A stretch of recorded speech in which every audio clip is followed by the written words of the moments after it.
এছপিৰেণ্ট মই দেৱাশ্ৰী ডেকা আছাম এছপিৰেণ্ট চেনেলটোলৈ সকলোকে স্বাগতম জনাইছো। আজি আমাৰ এই ক্লাছটোত এনচিয়েণ্ট আছাম হিষ্ট্ৰীৰ লগত ৰিলেটেড যিখিনি তোমাৰ এমচিকিউ হয় অৰ্থাৎ তোমাৰ প্ৰাচীন অসমৰ ইতিহাসৰ লগত ৰিলেটেড এমচিকিউখিনি আমাৰ এই ক্লাছটোত ডিছকাছ কৰিম। আমাৰ হিষ্ট্ৰীটোক আমি তিনিটা পাৰ্টত আমি ডিভাইড কৰিছো। এটা হ'ল তোমাৰ এনচিয়েণ্ট হিষ্ট্ৰী, এটা তোমাৰ মিডিভেল হিষ্ট্ৰী আৰু এটা তোমাৰ মডাৰ্ণ হিষ্ট্ৰী। এই এনচিয়েণ্ট হিষ্ট্ৰীটোক আকৌ আমি দুটা পাৰ্টত ডিভাইড কৰিব পাৰো।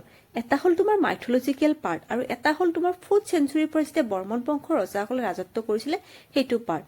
এই মাইথলজিকেল পাৰ্টৰ ভিতৰত যিবিলাক তোমাৰ পৌৰাণিক গ্ৰন্থ আছে, যেনে তোমাৰ কালিকা পুৰাণ হ'ল, য়োগিনী তন্ত্ৰ হ'ল, ৰামায়ণ, মহাভাৰত, এই গ্ৰন্থসমূহৰ পৰা এই মাইথলজিকেল পিৰিয়ডটো আমি অনুমান কৰিব পাৰো। আৰু এই 4th চেঞ্চুৰীৰ পৰা তোমাৰ এই যিখিনি তোমাৰ বৰ্মন বংশ, শালস্তম্ভ বংশ, পাল বংশ, এই 4th চেঞ্চুৰীৰ পৰা এই বংশসমূহৰ বিষয়ে আমি আলোচনা কৰিম।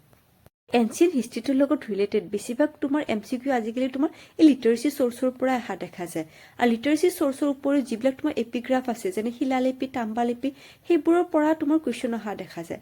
আগতে তোমাৰ আগৰ যিবিলাক তোমাৰ পেটাৰ্ণটো আছিলে সেইবিলাক তোমাৰ কেনেকুৱা আছিলে, যে who is the founder of Barman dynasty, Barman ডাইনেষ্টিৰ প্ৰতিষ্ঠাপক কোন আছিলে, শেষৰজন ৰজা কোন আছিলে, অসমৰ প্ৰথমজন ৰজা কোন আছিলে, মহিৰংগ দানৱ, তেনেকুৱা ধৰণৰ কুৱেশ্যনবিলাক আহিছিলে। কিন্তু আজিকালি এক্সামৰ লেভেলবিলাক বহুত হাৰ্ড হৈ গৈছে। চ' আমি মানে ডিপলি পঢ়িব লাগিব। যদি পৰীক্ষা এটা তোমাৰ ক্লিয়াৰ কৰিবৰ হয় তুমি মানে ভালকে ভিতৰুৱাকে ষ্টাডি কৰিব লাগিব। এই এনচিয়েণ্ট হিষ্ট্ৰীৰ লগত ৰিলেটেড গোটেইখিনি মই এমচিকিউ ইয়াতে এই ক্লাছটোত মই লৈছো, কিন্তু আমি ফাৰ্ষ্ট ষ্টাৰ্টিং এই লিটাৰেচি চ'ৰ্চৰ পৰা আমি ষ্টাৰ্ট কৰোঁ। লিটাৰেচি চ'ৰ্চৰ পৰা এনচিয়েণ্ট আছামত কি ধৰণৰ কুৱেশ্যন আহিছে এবাৰ আমি চাওঁ আহাচোন। এইটো চোৱা 2022 চনৰ APSC প্ৰিলিমছত আহিছিলে। Which of the following Purana content refer to the ancient Assam? Markandeya Purana, Skanda Purana, Narada Purana আৰু বিষ্ণু পুৰাণ। এনেকুৱা ধৰণৰ তোমাৰ কুৱেশ্যনবিলাক আহে। এই প্ৰিভিয়াছ ইয়াৰ এপিগ্ৰাফৰ পৰা কি ধৰণৰ কুৱেশ্যন আহিছিলে এইটো চোৱা। এইটো 2022 চনৰ APSC তোমাৰ প্ৰিলিমছত আহিছিলে যে বৰগংগা এপিগ্ৰাফখন কাৰ লগত ৰিলেটেড হয়? মেটচ দ্য ফলোইঙত আহিছিলে। নিধনপুৰ এপিগ্ৰাফখন তোমাৰ কাৰ লগত ৰিলেটেড হয়? হাইথাৰ কাপাৰ প্লেটখন তোমাৰ কাৰ লগত ৰিলেটেড হয়? এনেকুৱা ধৰণৰ তোমাৰ এপিগ্ৰাফৰ ওপৰত কুৱেশ্যনবিলাক আহে। এনচিয়েণ্ট আছামৰ লগত ৰিলেটেড মোৰ চেনেলত মই গোটেইখিনি ভিডিঅ' ধুনীয়াকৈ মই আপলোড কৰি থৈ দিছোঁ। তোমালোকে সেই ভিডিঅ'বিলাক চাব পাৰা। তাৰ পৰা তোমালোকে ডিটেইলছত এই এনচিয়েণ্ট আছামটোৰ কথা জানিব পাৰিবা। মই ইউটিউববিলাকতো দেখি আছো যে তোমাৰ 500, 100 তোমাৰ এমচিকিউ কৰাই আছে ল'ৰা ছোৱালীবিলাকক। আৰু এই যোৱাবাৰ মই এডিআৰই পৰীক্ষাৰ টাইমত ষ্টুডেণ্টবিলাকৰ লগতো কথা পাতি গম পাইছিলোঁ বা সিহঁতে 1000-1500 তোমাৰ এমচিকিউ তোমাৰ মুখস্থ কৰি আছে। কিন্তু মুখস্থ কৰিলে জানো কিবা হ'ব? এমচিকিউত যদি তোমাৰ ডিটেইলছ তোমাৰ নলেজ নাথাকে ন, তুমি এমচিকিউ কৰি কিনে মুখস্থ কৰি একো লাভ নাই, কাৰণ পৰীক্ষা হলত তুমি পাহৰিয়ে যাবা। কিন্তু সেই ছাবজেক্টটোৰ ওপৰত তোমাৰ যদি ভালকৈ তোমাৰ জ্ঞান থাকে ন, তুমি সেই এমচিকিউবিলাক অট'মেটিক কৰিব পাৰিবা। তো মুখস্থ কৰাৰ কোনো দৰকাৰেই নাই। আমি ফাৰ্ষ্ট এই এমচিকিউখিনি আমি লিটাৰেচি চ'ৰ্চৰ পৰা ষ্টাৰ্ট কৰোঁ। কালিকা পুৰাণখন তোমাৰ কাৰ পৃষ্ঠপোষকতাত লিখা হৈছিলে? তেখেত আছিল তোমাৰ ধৰ্মপাল, আৰু এই ধৰ্মপাল আছিলে তোমাৰ পাল বংশৰ আটাইতকৈ শ্ৰেষ্ঠ ৰজা। আগতে যে কৈছিলো আমাৰ পলিটিকেল হিষ্ট্ৰীটো তোমাৰ 4th চেঞ্চুৰীৰ পৰা ষ্টাৰ্ট হৈছিলে, আৰু এই 4th চেঞ্চুৰীত প্ৰথমজন তোমাৰ ডাইনেষ্টি আছিলে বৰ্মন ডাইনেষ্টি। এই বৰ্মন ডাইনেষ্টিৰ পিছত আছিলে তোমাৰ শালস্তম্ভ ডাইনেষ্টি, তাৰপিছত তোমাৰ আছিলে এই পাল ডাইনেষ্টি। এই পাল বংশৰ তোমাৰ গ্ৰেটাৰ ৰুলাৰ আছিলে এই ধৰ্মপাল। এই ধৰ্মপালৰ তোমাৰ ৰাজত্ব কালত এই কালিকা পুৰাণখন লিখা হৈছিলে। আৰু এই পাল বংশৰ তোমাৰ পিৰিয়ডটো কেতিয়া আছিলে? 990ৰ পৰা তোমাৰ 1138লৈকে তোমাৰ পাল বংশৰ ৰাজত্ব কাল আছিলে। আৰু এই ধৰ্মপালে 10th চেঞ্চুৰীত অৰ্থাৎ তোমাৰ 10 শতিকাত এই কালিকা পুৰাণখন লিখিছিলে। আৰু কালিকা পুৰাণখন তোমাৰ কোনে লিখিছিলে? সেইটো হৈছিলে তোমাৰ শেখ মাৰ্কণ্ডাই লিখিছিলে। পিৰিয়ড তোমাক বিশ্বাস কৰে যে ব্ৰহ্মাই প্ৰথম তোমাৰ গ্ৰহ নক্ষত্ৰৰ গণনা এই কামৰূপত কৰিছিলে। এই কামৰূপত কৰা বুলি তোমাৰ ক'ত উল্লেখ কৰা আছে? এই কালিকা পুৰাণখনত উল্লেখ কৰা আছে। কামৰূপতে কামদেৱী পুনৰ জীৱন লাভ কৰে বুলি উল্লেখ কৰা আছে। ক'ত উল্লেখ কৰা আছে? সেইখন তোমাৰ গৌপথা ব্ৰহ্মাণ্ডত উল্লেখ কৰা আছে। এই স্পেলিংটো ভুল হৈছে, তোমালোকে ঠিক কৰি ল'বা, কামদেৱ হ'ব লাগিছিলে। পৌৰাণিক কাহিনী আছে যেতিয়া তোমাৰ সতী নচ দেহটো পৰিত্যাগ কৰে তেতিয়া শিৱই তপস্যাত মগ্ন হয়, আৰু তেওঁ তপস্যা ভংগ কৰিবৰ কাৰণে কামদেৱক পঠোৱা হয়। আৰু কামদেৱে ছোৱালীৰ ৰূপ লৈ কিনে শিৱৰ মানে তপস্যা ভংগ কৰে। কিন্তু এই কথা শিৱই গম পাই কামদেৱক ভস্ম কৰি দিয়ে। আৰু যেতিয়া কামদেৱক ভস্ম কৰি দিয়ে, কামদেৱৰ ৱাইফে শিৱক বহুত ৰিকুৱেষ্ট কৰাৰ পিছত তেখেতক মানে পুনৰ জীৱন দিয়ে। আৰু এই পুনৰ জীৱন দিয়া কথাটো আমি ক'ৰ পৰা গম পাওঁ? সেইটো হ'ল তোমাৰ গৌপথা ব্ৰাহ্মণৰ পৰা গম পাওঁ। কোনকেইখন ব্ৰাহ্মণৰ পৰা আমি কামৰূপৰ বিষয়ে আমি গম পাওঁ? সেইখন হ'ল তোমাৰ চেতাপাতা ব্ৰাহ্মণা, গৌপাথা ব্ৰাহ্মণা আৰু আটাৰেয়া ব্ৰাহ্মণা। এনচিয়েণ্ট আছাম হিষ্ট্ৰীটোৰ বিষয়ে আমি জানিবৰ কাৰণে আমি কেইখনমান আমি লিটাৰেচি চ'ৰ্চৰ ওপৰত ডিপেণ্ড কৰিব লাগে। সেইখন হ'ল তোমাৰ মহাভাৰত, এখন হ'ল তোমাৰ ৰামায়ণ, এই পুৰাণ আৰু তোমাৰ এই ব্ৰাহ্মণা। এইখন তোমাৰ লিটাৰেচি চ'ৰ্চ। ইয়াৰ পৰা আমি প্ৰাচীন কামৰূপৰ বিষয়ে আমি গম পাওঁ। এইখন ব্ৰাহ্মণা হয়, চেতাপতা ব্ৰাহ্মণা, গৌপতা ব্ৰাহ্মণা, আটাৰিয়া ব্ৰাহ্মণা, এইবিলাক কামৰূপৰ বিষয়ে আমি এইবিলাক পৰা তথ্য পাওঁ। কোনখন গ্ৰন্থত উল্লেখ কৰা আছে যে প্ৰাগজ্যোতিষপুৰখন অমৃতাৰাজে প্ৰতিষ্ঠা কৰিছিলে? সেইখন হ'ল তোমাৰ ৰামায়ণ। ৰামায়ণত উল্লেখ কৰা আছে যে আমাৰ প্ৰাগজ্যোতিষপুৰখন এই অমৃতাৰাজে প্ৰতিষ্ঠা কৰিছিলে।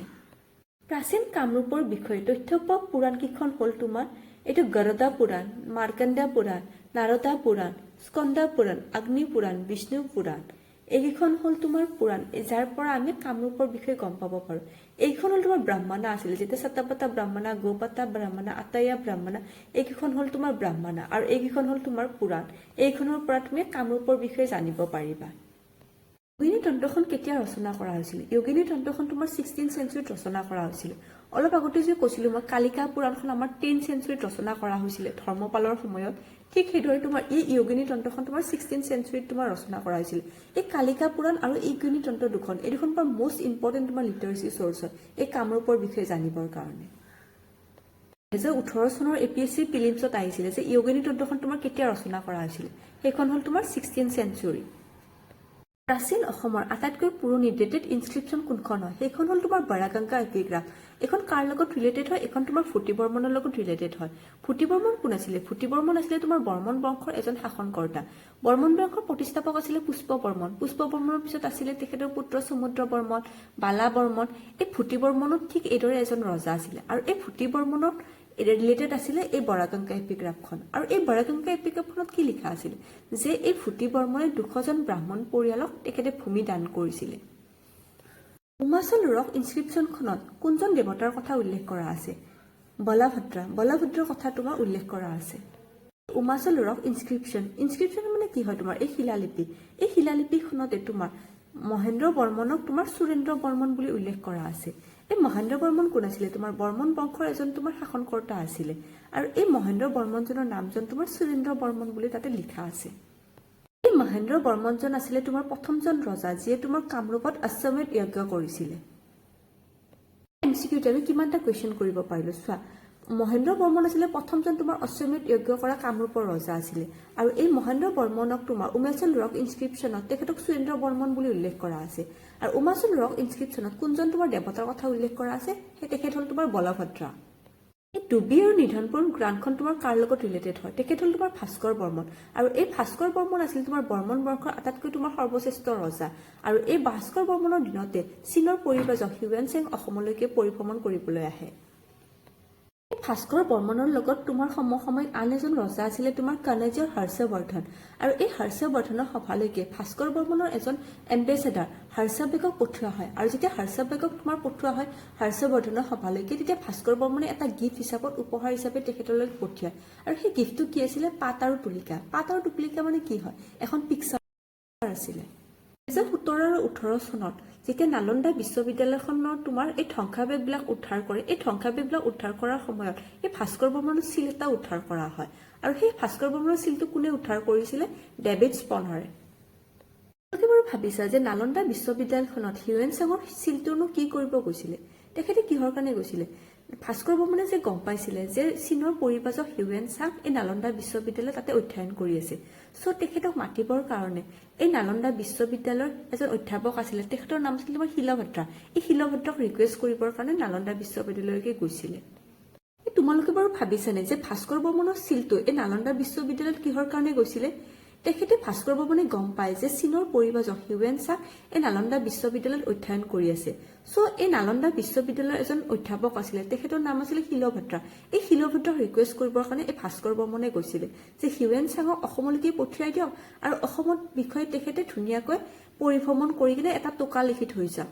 আৰু ভাস্কৰ বৰ্মনে সেই অনুৰোধ মৰ্মে হিউৱেন চাং অসমলৈকে আহে আৰু অসমত এমাহ থাকি কিনে তেখেতে চিউইকি নামৰ এখন গ্ৰন্থ অসমৰ বিষয়ে লিখি থৈ যায়। আৰু সেই চিউইকি গ্ৰন্থখনত অসমৰ বিভিন্ন কথা লিখে যে অসমৰ জলবায়ু তোমাৰ মধ্যমীয়া আছিলে, অসমৰ মানুহবিলাক সহজ সৰল আছিলে, অসমৰ মানুহৰ তোমাৰ কঁঠাল আৰু তামোলৰ খেতি কৰে, ইয়াৰ তোমাৰ চাৰ্কামটেঞ্চেছ আছিলে 1700 মাইল। এইদৰে তোমাৰ এই চিইউকি গ্ৰন্থখনত অসমৰ বিষয়ে বিভিন্ন তথ্য পোৱা যায়। তোমালোকে ইণ্ডিয়ান হিষ্ট্ৰীটো পঢ়োতে চাগে গম পাইছে এই নালন্দা বিশ্ববিদ্যালয়খন তোমাৰ 1200 চেঞ্চুৰীত মহম্মদ বিন বাখতিয়াৰ খিলজীয়ে ডেষ্ট্ৰয় কৰিছিলে। আৰু এই নালন্দা বিশ্ববিদ্যালয়খন যেতিয়া তোমাৰ ডেষ্ট্ৰয় কৰিছিল তেতিয়া তোমাৰ গুপ্তা পিৰিয়ডৰ এজন ৰজা আছিলে, তেখেতৰ নাম আছিলে তোমাৰ কুমাৰ গুপ্তা। আৰু এই 1917 আৰু 18 চনত এই নালন্দা বিশ্ববিদ্যালয় ধ্বংসাৱশেষবিলাক তোমাক উদ্ধাৰ কৰা হয়। হাইথাল গ্ৰাণ্ট আৰু তেজপুৰ ৰক ইনস্ক্ৰিপশ্যনখন তোমাৰ কাৰ লগত ৰিলেটেড হয়? তেখেত হ'ল তোমাৰ হাজাৰা বৰ্মন। আৰু এই হাজাৰা বৰ্মনে তোমাৰ হাজাৰা পুখুৰীটো খনন কৰিছিলে। এই হাজাৰা বৰ্মন কোন হয়? এই হাজাৰা বৰ্মন হ'ল তোমাৰ শালস্তম্ভ বংশৰ আটাইতকৈ তোমাৰ গ্ৰেটাৰ ৰুলাৰ। তেখেত তোমাৰ আটাইতকৈ শ্ৰেষ্ঠ তোমাৰ শাসনকৰ্তা আছিলে। হাজাৰা বৰ্মনৰ লগত ৰিলেটেড এই পইণ্টটো আহি থাকে যে হাজাৰা পুখুৰীটো তোমাৰ কোনে খনন কৰিছিলে? তেখেত হ'ল তোমাৰ হাজাৰা বৰ্মন। হাজাৰা বৰ্মনৰ লগত ৰিলেটেড আৰু এটা পইণ্ট মই কৈ দিছো যে কামৰূপৰ প্ৰথমজন ৰজা আছিলে যিয়ে তোমাৰ মহাৰাজ ধীৰাজ পৰমেশ্বৰ পৰম ভাদ্ৰা বুলি এনে উচ্চ ধ্বনিযুক্ত এটা টাইটেল এডপ্ট কৰিছিলে। বৰগাঁও আৰু শুৱালকুছি গ্ৰেণ্ডখন তোমাৰ কাৰ লগত ৰিলেটেড হয়? তেখেত হ'ল তোমাৰ ৰত্নপাল। আৰু এই ৰত্নপাল আছিলে তোমাৰ পাল বংশৰ এজন শাসনকৰ্তা। পৃথুৱে বক্তিয়াৰ খিলজীৰ সৈন্যক ধ্বংস কৰা বৰ্ণনাটো আমি কোনখন ইনস্ক্ৰিপশ্যনৰ পৰা গম পাওঁ? সেইখন হ'ল তোমাৰ কনাই বৰশী ৰক ইনস্ক্ৰিপশ্যনখনৰ পৰা গম পাওঁ। 13th চেঞ্চুৰীৰ আৰম্ভণিত প্ৰথমজন তোমাৰ মুছলমান আক্ৰমণকাৰী আছিলে মহম্মদ বিন বক্তিয়াৰ খিলজী। আৰু মহম্মদ বিন বক্তিয়াৰ খিলজী যেতিয়া কামৰূপ আক্ৰমণ কৰে তেতিয়া কামৰূপৰ ৰজা আছিলে পৃথু। আৰু এই পৃথুৱে মহম্মদ বিন বক্তিয়াৰ খিলজীক তোমাৰ পৰাস্ত কৰিবলৈ সক্ষম হয়। আৰু এই গোটেইখিনি বৰ্ণনা আমি কানাই বৰশী ৰক ইনস্ক্ৰিপশ্যনখনৰ পৰা আমি গম পাওঁ। এতিয়ালৈকে মই যিমানখিনি পঢ়ালো মই মেইন ইনস্ক্ৰিপশ্যন আৰু তোমাৰ লিটাৰেচি চ'ৰ্চৰ লগত ৰিলেটেড গোটেইখিনি তোমাক কভাৰ কৰিছোঁ। এনেতো বহুতকেইখন ইনস্ক্ৰিপশ্যন আছে কিন্তু মই মেইন ৰজাবিলাকৰ লগত ৰিলেটেড যিখিনি ইনস্ক্ৰিপশ্যন আছে সেইখিনিয়ে লৈছোঁ। আৰু এক্সামত তোমাৰ মেইনলি এইখিনিৰ পৰাই আহে। দানৱ বংশৰ প্ৰতিষ্ঠাপক কোন? দানৱ বংশৰ প্ৰতিষ্ঠাপক হৈছিল তোমাৰ মহিৰংগ দানৱ। ক্লাছটোৰ আৰম্ভণিতে মই তোমালোকক কৈছিলোঁ যে এনচিয়েণ্ট আছামটোক আমি দুটা পাৰ্টত আমি ডিভাইড কৰিছোঁ। এটা হ'ল তোমাৰ মাইথলজিকেল পাৰ্ট আৰু এটা হ'ল তোমাৰ 4th চেঞ্চুৰীৰ পৰা যেতিয়া বৰ্মন বংশই ৰাজত্ব কৰিছিলে তেতিয়া এই পলিটিকেল হিষ্ট্ৰীটো তোমাৰ ষ্টাৰ্ট হয়। এই মাইথলজিকেল পাৰ্টৰ ভিতৰত দুজন ৰজাই ৰাজত্ব কৰিছিল। এটা হ'ল তোমাৰ দানৱ বংশ আৰু এটা হ'ল তোমাৰ অসুৰ বা ভূমা বংশ। এই দানৱ বংশ প্ৰথম তোমাৰ ৰজা আছিলে এই মহিৰংগ দানৱ। এই মহিৰংগ দানৱক তোমাৰ প্ৰথম আদিৰ ৰজা বুলি কোৱা হয়। আৰু মই যেতিয়া ক্লাছটো কওঁতে কেতিয়াবা অকণমান ঠকোজা লাগিবও পাৰে, সেইখিনি তোমালোকে ইগন'ৰ কৰিবা। কাৰণ স্পীডত ক'লে অকণমান কথাবিলাক কেতিয়াবা মুখত লাগি ধৰে, সেইখিনি তোমালোকে যাতে ইগন'ৰ কৰা। এই দানৱ বংশৰ তোমাৰ কেপিটেলখন ক'ত আছিলে? দানৱ বংশৰ তোমাৰ কেপিটেলখন আছিলে তোমাৰ মৈৰাং পৰ্বত। এই মৈৰাং পৰ্বতখন ক'ত অৱস্থিত জানানে? এতিয়া বৰ্তমান তোমাৰ GS ৰোডৰ পৰা বেলতলাৰ অঞ্চলখিনি যিখিনি তোমাৰ আগুৰি আছে সেইখিনি তোমাৰ এই মৈৰাং পৰ্বতৰ ভিতৰত ধৰা হয়। দানৱ বংশৰ তোমাৰ শেষৰজন ৰজা আছিলে ঘটকাসুৰ। আৰু এই ঘটকাসুৰক তোমাৰ নৰকাসুৰে বধ কৰি কিনে অসুৰ বা তোমাৰ ভূমা ডাইনেষ্টিটো প্ৰতিষ্ঠা কৰে। MCQখিনিৰ পৰা আমি কি গম পালো যে দানৱ বংশৰ প্ৰতিষ্ঠাপক আছিলে তোমাৰ মহিৰংগ দানৱ। আৰু মহিৰংগ দানৱৰ তোমাৰ কেপিটেল আছিলে মৈৰাং পৰ্বত। আৰু মহিৰংগ দানৱৰ পিছত তোমাৰ ঘটকাসুৰ, চাম্বাসুৰ, ৰত্নাসুৰ এইদৰে বিভিন্ন ৰজা তোমাৰ ৰাজত্ব কৰিছিলে। কিন্তু শেষৰজন ৰজা আছিলে তোমাৰ ঘটকাসুৰ। এই ঘটকাসুৰ আছিলে তোমাৰ দানৱ বংশৰ শেষৰজন ৰজা। কোনে ঘটকাসুৰক বধ কৰিছিলে? অকণমান আগতে মই ক'লোৱে যে এই নৰকাসুৰে তোমাৰ এই ঘটকাসুৰক বধ কৰি কিনে তোমাৰ অসুৰ বা তোমাৰ এই ভূমা ডাইনেষ্টিটো তোমাৰ প্ৰতিষ্ঠা কৰে। এই নৰকাসুৰক তোমাৰ শ্ৰীকৃষ্ণই বধ কৰে। আৰু শ্ৰীকৃষ্ণই যেতিয়া নৰকাসুৰক বধ কৰে এই নৰকাসুৰৰ পুত্ৰ ভগদত্তই তেতিয়া অসমৰ ৰজা হয়। নৰকাসুৰক কোনে বধ কৰিছিলে? শ্ৰীকৃষ্ণই নৰকাসুৰক বধ কৰিছিলে। নৰকাসুৰৰ লগত ৰিলেটেড আৰু এটা পইণ্ট মই কৈছোঁ যে নৰকাসুৰে তোমাৰ কামাখ্যা মন্দিৰটো পুনৰ নিৰ্মাণ কৰিছিলে। নৰকাসুৰক বধ কৰাৰ পিছত ভগদত্তৰ ৰজা হয়। আৰু ভগদত্তৰ বিষয়ে মহাভাৰতৰ দ্ৰোণ পৰ্বতত উল্লেখ কৰা আছে যে এই ভগদত্তই কুৰুক্ষেত্ৰৰ যুদ্ধত কৌৰৱৰ পক্ষ লৈ কিনে অতি বীৰত্বৰে যুদ্ধ কৰিছিলে। ভগদত্তই কুৰুক্ষেত্ৰৰ যুদ্ধত কিহৰ কাৰণে পাৰ্টিচিপেট কৰিছিলে? কাৰণ তেখেতৰ এজন কন্যা আছিলে ভানুমতী। আৰু এই ভানুমতীক তোমাৰ দুৰ্যোধনলৈকে বিবাহ দিছিলে। চ' কুৰুক্ষেত্ৰৰ যুদ্ধত কৌৰৱৰ পক্ষ লৈ কিনে তেখেতে পাৰ্টিচিপেট কৰিছিলে। গুৱাহাটীত থকা দীঘলী পুখুৰীটো এই ভগদত্তৰ কন্যা ভানুমতী আৰু দুৰ্যোধনৰ বিবাহৰ স্বয়ম্বৰৰ সময়ত তোমাৰ খনন কৰিছিলে। কুৰুক্ষেত্ৰৰ যুদ্ধত কামৰূপৰ ফালৰ পৰা কোনে অংশগ্ৰহণ কৰিছিলে? তেখেত আছিল তোমাৰ ভগদত্ত। আৰু ভগদত্তৰ কন্যাৰ নাম কি আছিলে? ভানুমতী। ভগদত্তৰ সকলোখিনি বৰ্ণনা আমি ক'ত গম পাওঁ? দ্ৰোণ পৰ্বতত। অকণমান আগতে যিখিনি কৈছোঁ এইখিনি তোমাৰ এই MCQ। ভগদত্তৰ লগত ৰিলেটেড কিছুমান আকৌ পইণ্ট আছে, সেই পইণ্টখিনিও মই তোমালোকক কৈ দিছোঁ যাতে কেতিয়াবা এক্সামত আহিলে সেই পইণ্টখিনি যাতে তোমালোকৰ মাইণ্ডত থাকি যায়। মহাভাৰতৰ দ্ৰোণা পৰ্বতত ভগদত্তৰ কথা লিখা আছে যে তেখেতে অতি বীৰত্বৰে কুৰুক্ষেত্ৰৰ যুদ্ধত পাৰ্টিচিপেট কৰিছিলে, কিন্তু আদি পৰ্বতত মহাভাৰতত লিখা আছে অসুৰ বাচ্ছালা তোমাৰ এই ভগদত্তৰ ৰূপত পুনৰ জন্ম হৈছিলে। আদি পৰ্বতত সেই কথাটো লিখা আছে। মহাভাৰতত Bhagadatta the multi king of Mlechha not inferior to the Chakra in battle best warrior of the elephant Chakra বুলি উল্লেখ কৰা আছে এই ভগদত্তক। এই ষ্টেটমেণ্টত দি দিব পাৰে দ্য মাল্টি কিং অফ মেলছা বুলি কাক উল্লেখ কৰিছে, বেষ্ট ৱাৰিয়াৰ অফ দ্য চক্ৰা বুলি কাক উল্লেখ কৰিছিলে, তেখেত আছিলে তোমাৰ এই ভগদত্ত। ভগদত্তৰ এলিফেণ্টৰ নাম আছিলে শ্ৰুপতিকা আৰু মহাভাৰতত ভগদত্তক চাল্যল্য পাৰ্বতা প্ৰতি পূৰ্ব সাগৰিকাৱৰ্তী বুলি উল্লেখ কৰিছে। তেখেতৰ এইবিলাক অল্টাৰনেটিভ নাম হয়। ভগদত্তৰ মৃত্যুৰ পিছত বীৰ্যদত্ত সিংহাসনত বহে। অতীতৰ কুণ্ডিল আৰু বৰ পৃথক নগৰ বৰ্তমান অসমৰ কোনখন ঠাইত অৱস্থিত, সেইখন হ'ল তোমাৰ শদিয়া। এইখন হ'ল তোমাৰ অসম। এই অসমৰ তোমাৰ এই মিডিল পাৰ্টত আছিলে তোমাৰ ভগদত্ত আৰু এই ভগদত্তৰ সমসাময়িকভাৱে এই ইষ্ট পাৰ্টত আছিলে এই ভীষ্মক বোলা এজন ৰজাজন আৰু এই ভীষ্মকৰ তোমাৰ ৰাজধানী আছিলে কুণ্ডিল বা তোমাৰ বিধৱ ৰাজ্যখন। আৰু এই ভীষ্মক বা কুণ্ডিলৰ এই সকলোখিনি বৰ্ণনা আমি স্কন্দ পুৰাণৰ পৰা গম পাওঁ। আৰু স্কন্দ পুৰাণৰ পৰা কি গম পাওঁ যে এই ভীষ্মকৰ এজন কন্যা আছিলে, তেখেতৰ নাম আছিলে ৰুক্মিণী আৰু এই ৰুক্মিণীৰ হৰণ গ্ৰন্থখনত আমি কৃষ্ণই যে ৰুক্মিণীক যে হৰণ কৰে সেইখিনি কথা আমি গম পাওঁ। এইদৰে ইষ্ট পাৰ্টত তোমাৰ ভীষ্মক আছিলে, ঠিক সেইদৰে এই ৱেষ্ট পাৰ্টত তোমাৰ বান ৰজাই ৰাজত্ব কৰিছিলে। এই বান ৰজাৰ ৰাজধানীখন ক'ত আছিলে তোমাৰ শোণিতপুৰ।